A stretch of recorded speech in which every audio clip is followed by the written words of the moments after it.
കാർഗിൽ യുദ്ധം നടക്കുമ്പോഴൊക്കെ നല്ല ഐക്കൽ ഇങ്ങനെ എഴുതി കൊണ്ട് കൊടുക്കുക, എല്ലാവരും കെട്ടിയങ്ങ് പോവാ, നെഞ്ചു വിരിച്ചിങ്ങനെ നിൽക്കുക, ഒരു പ്രശ്നമില്ല. കാരണം എന്താ, എല്ലാ വെടിയുണ്ട് ഐക്കല് തട്ടി തെറിക്കുകയാണെന്നാ. പിന്നെ ഡൈനാമിറ്റ് വെക്കരുത്, പണം പൊട്ടിപ്പോവും, ഐക്കല് പൊട്ടുമപ്പോ. ഡൈനാമിറ്റ് ആവുമ്പോൾ ഐക്കല് പൊട്ടിപ്പോവും.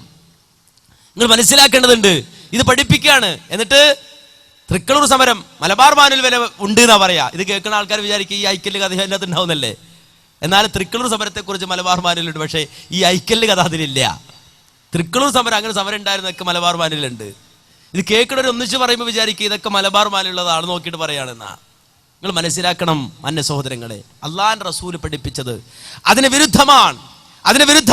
ചില ആളുകൾ പറയുന്നത് ഖുർആൻ ഓതിയിട്ട് കെട്ടിയാൽ കുഴപ്പമില്ല, ഖുർആനെ ഓതി കെട്ടിയാൽ കുഴപ്പമില്ല എന്ന്. കേട്ടോളൂ, അള്ളാഹുവിന്റെ റസൂലിന്റെ സഹാബത്ത്, ആ സഹാബത്തിൽ ബഹുഭൂരിഭാഗം ആളുകളും കാനൂ യക്റഹൂന തമാഇമ കുല്ലഹാ മിനൽ ഖുർആനി വഗൈരിൽ ഖുർആൻ. ഖുർആൻ ഓതിയതാണെങ്കിലും ഖുർആൻ ഓതാതെയാണെങ്കിലും ഖുർആൻ എഴുതി കെട്ടിയതാണെങ്കിലും ഖുർആൻ എഴുതാതെ കെട്ടിയതാണെങ്കിലും അവർ വെറുത്തിരുന്നു, തമാഇമുകളെ വെറുത്തിരുന്നുവെന്ന് ഹദീസിന്റെ താളുകളിൽ കാണാം.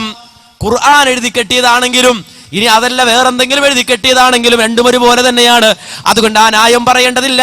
നേരെ മറിച്ച് തമാഇമുകളെ, ഈ രൂപത്തിലുള്ള ഐക്കല്ലുകളെ അള്ളാഹുവിന്റെ റസൂലിന്റെ സഹാബത്ത് വെറുക്കുകയാണ്, അവർ വർജിക്കുകയാണ്, ഉപേക്ഷിക്കുവാൻ വേണ്ടി പറയുകയാണ്. എന്നാൽ ഇത് ചെയ്യണമെന്ന് സമൂഹത്തോട് പറയുക, അത് ചെയ്യുക. ഇത്തരത്തിലുള്ള പ്രവർത്തനങ്ങൾ ഇസ്ലാമിക വിരുദ്ധമായി നമ്മുടെ നാട്ടിൽ നടക്കുകയും അതിനെ നമ്മുടെ നാട്ടിലെ സമസ്ത എന്ന പ്രസ്ഥാനം ന്യായീകരിക്കുകയും ചെയ്യുന്നു. അതൊഴിവാക്കണം എന്ന് പറയാനാണ് ഇസ്ലാഹി പ്രസ്ഥാനമുള്ളത്.